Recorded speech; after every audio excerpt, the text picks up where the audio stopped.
दुनिया का मृत्यु एक ऐसा कड़वा सच है जो हर इंसान को स्वीकार करना पड़ता है। मृत्यु एक ऐसा सच है जिससे कोई चाह कर भी पीछे नहीं हट सकता। हम सभी को जीवन इसलिए मिलता है ताकि एक दिन हम अपने शरीर का त्याग कर सकें। जिस भी इंसान ने धरती पे जन्म लिया है उसको आज नहीं तो कल इस धरती से विदा लेना ही होता है। कोई भी धरती पर अमर होकर नहीं आता। जीवन का चक्र ही यही है। आज जिसका जन्म हुआ है आने वाले समय में धरती छोड़कर चला जाएगा।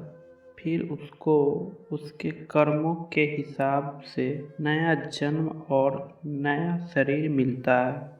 हालांकि हर कोई मृत्यु जैसे सच का सामना करने से डरता है, लेकिन इसके बावजूद सभी यही इच्छा होती है कि वो इसके बारे में जाने।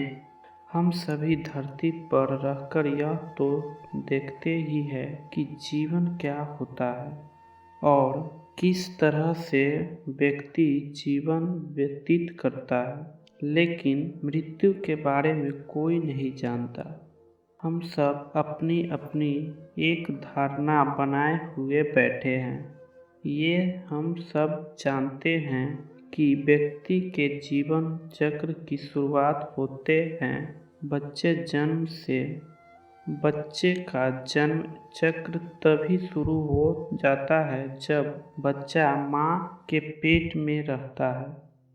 उसके बाद बच्चे का जन्म होता है जिसे हम सभी अपनी आँखों के सामने देखते हैं। फिर वह बच्चा बड़ा होता है और वह जीवन जीता है जैसे उसे जीना होता है। इसी जीवन में ही वो अच्छे और बुरे कर्म दोनों करता है। फिर व्यक्ति का जीवन खत्म होता है जब वो धरती पर अंतिम बार सांस लेता है। उसके बाद क्या होता है किसी को नहीं पता, क्योंकि किसी ने देखा ही नहीं होता मृत्यु के बाद का सफ़र। हर व्यक्ति अपने अपने अलग अलग कर्म करते हैं। इसी कर्म के हिसाब से व्यक्ति को आगे चलकर फल मिलते हैं। आपके कर्मों का फल आपको इसी जन्म में मिल जाता है, परंतु ऐसा नहीं है कि मरने के बाद आप मुक्त हो जाते हैं। मरने के बाद भी आपको आपके कर्मों के हिसाब से ही मृत्यु के आगे का सफ़र तय करना होता है। इस कर्म पर ही निर्भर करता है कि आपको स्वर्ग लोक में जाना है या नरक लोक में। इसके अलावा व्यक्ति की मृत्यु हो जाती है तो उसके बाद भी व्यक्ति का आत्मा इस धरती पर कुछ दिन के लिए रह जाती है। आइए इस बारे में हम आगे जानते हैं।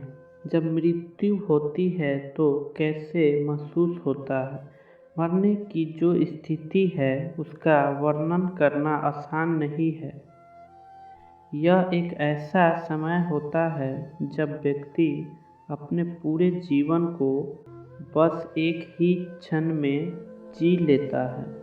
भले ही व्यक्ति की याददाश्त कितनी ही कमज़ोर क्यों न हो, लेकिन जब उसकी मौत आती है तो उसका पूरा जीवन उसकी आंखों के सामने तैरने लगता है। यह सब एक वीडियो रिकॉर्ड की तरह उसकी आंखों के सामने रहता है।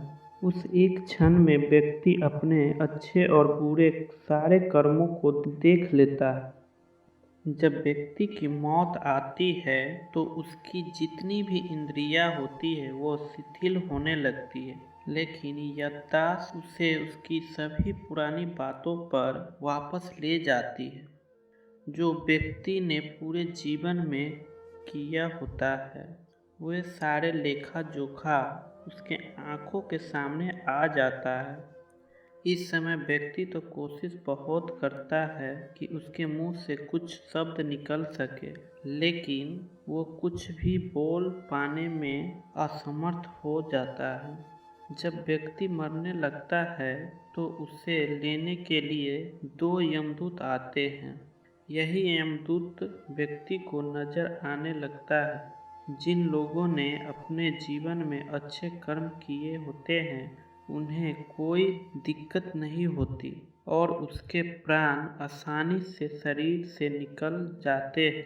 वही जिन लोगों ने अपने जीवन में अच्छे कर्म नहीं किए होते हैं उन्हें बहुत ज़्यादा दिक्कत होती है।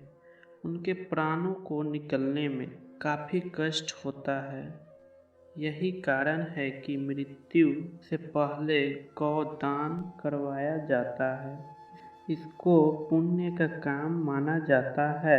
गाय के दान करने से जो पुण्य मिलता है उससे व्यक्ति की मृत्यु शांतिपूर्ण ढंग से हो पाती है।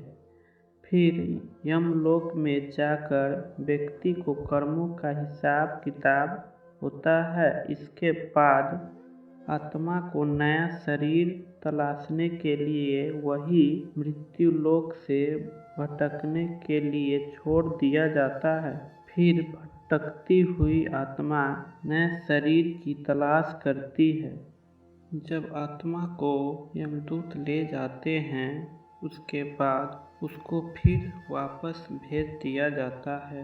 उसके परिवारजनों के पास आत्मा अपने पुराने शरीर और परिजनों को छोड़कर जाना नहीं चाहता, इसीलिए वो बार बार यही चाहती है कि उसका पुराना शरीर उससे मिल जाए। यमदूत उसे बांधे हुए रखते हैं, इसीलिए वो अपने पुराने शरीर को वापस नहीं पाती।